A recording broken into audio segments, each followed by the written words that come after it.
Good evening, my local drones. This is Bio Gundam here, and I am back again for another video. So today, I'm going to be doing an anime review of the series Please Twins. And let's get on with the video. So, my first impressions of Please Twins. After finishing Please Teacher, I found out that it had a spin-off called Please Twins. Now, at the time, it was somewhat intriguing to check out to see if it was as good as Please Teacher, or at least watchable by rom-com standards. And for the most part, it was. Being a show I would rewatch on a weekly basis when I was first getting into anime, along with Please Teacher. When it comes to the story, like its prequel, Please Twins' main focus is a taboo relationship, albeit one of a different variety. Last time we had a teacher and student, now we have twins, because if you thought getting romantically involved with your teacher was spicy, how about playing an elongated game of hide the sausage with maybe your long-lost twin sister? So the story about young man Mike, or Mike in the dub, who moves back to his old childhood home in an attempt to track down his actual family members. The only problem is that he has no clues of how to do that other than an old photo of him as a young boy with a young girl and the house in the background. His attempts to find answers prove fruitless until one fateful night when two girls show up on his doorstep, both which claim to be his long-lost twin sister, while also each having the very same picture that Mike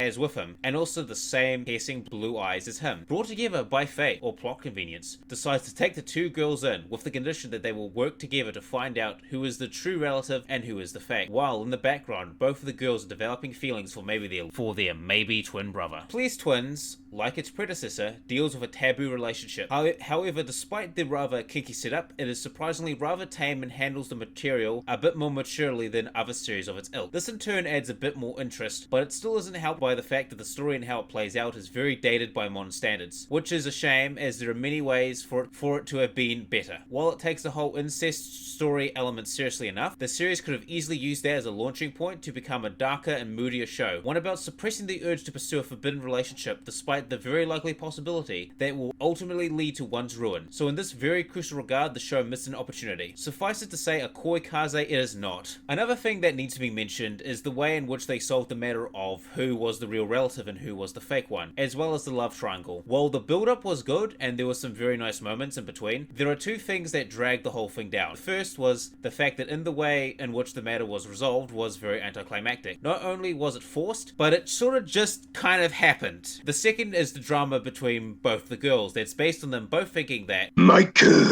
is going to kick the fake relative out upon finding out that they're not actually related. This is despite the fact that Mike has a very strong bond with both of them and their presence in his life has improved it greatly. Now, while this drama is used to explore the idea of how what constitutes a family isn't decided by blood but rather by the bonds shared, the whole thing is just a little bit overplayed. Now we are finished with story, let's move on to characters. Protagonist Mike was a bit more interesting than Please Teacher's lead, while entirely different character-wise, being able to be summarized as an aggressive loner with a gentle side. He features a much more defined and detailed personality, just a shame that they leave one rather potentially large part of his identity unaddressed, along with that of Mina and Karen, that being the fact that all three of them are mixed race, between Japanese and another. That in turn could have allowed for fleshing all three of them out more, as well as giving them a more meaningful connection through their shared potential feelings of cultural isolation. Not a big deal, but considering the tone of the show, it could have gone into that direction if it wanted to. The side characters unfortunately aren't too memorable. They can be pretty much boiled down to the Mike Deku-loving senpai, the Mike Deku-loving classmate, the airheaded little sister, and so on. While they all have their own dramas and whatnot going on, they're not only less interesting than those of the characters from Please Teacher, but are also just so distant from the main character that he just has to get dragged into them. Suffice to say, revolutionary characters they are not. Now on the bright side, there are a surprising amount of reoccurring side characters from Please Teacher. Not only that, but we also get the added benefit of seeing how they have matured and changed over time, which is, a plus in my book. Now when it comes to sort of art and animation, the animation is fine, just like in Please Teacher. The backgrounds are also fine, possessing a rather unique painting-like look to them. Could use some work though, as they frequently look like they're on the blurry side. I also noticed that the series uses a wide range of colors that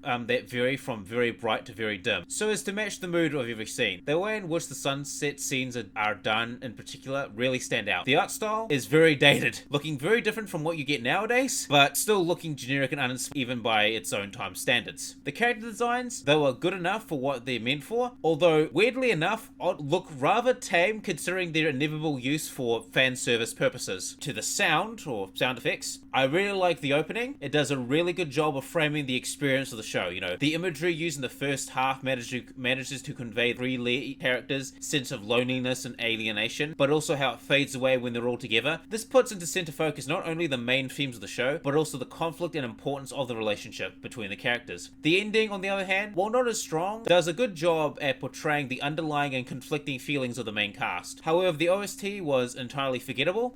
Both the sub and dub have some okay voice acting. Nothing special, but it isn't terrible, so that's a plus. Now, when it comes to sort of enjoyment and overall, Please Twins was a pretty nice ride. While not as good as Please Teacher, it was still fun to watch and played out quite nicely. Some of the misunderstandings that came up added a good amount of spice too. For example, in the one episode where Mina and Karen think Micah is gay due to this one guy that's most likely bi hitting on him and being the only person that Micah seen with, along with the fact that Micah isn't that fussy when it comes to the ladies. So the entire episode is basically the girls trying to clickbait / fix him, which while not a subject material that is especially appreciated from one lens, it is at least funny in execution to say the least. This is especially the case when it comes to like that Micah was trying his best the entire time to hold back, or thinking, and I quote, one of them is a relative, one of them is a relative, one of them is a relative, to what I'm sure in real life would be a sound of FBI agents knocking on his door. Despite arguably being more kinkier than its predecessor, Please Twins still manages to be more mature about its subject material than most vapid, tripe, and mass-produced slice-of-life rom-coms today. On the other hand, this being a much darker and moodier show, given the right focus and attention to detail. Additionally, the show is very dated, with all of its ideas and concepts being added to and explored much better in other shows.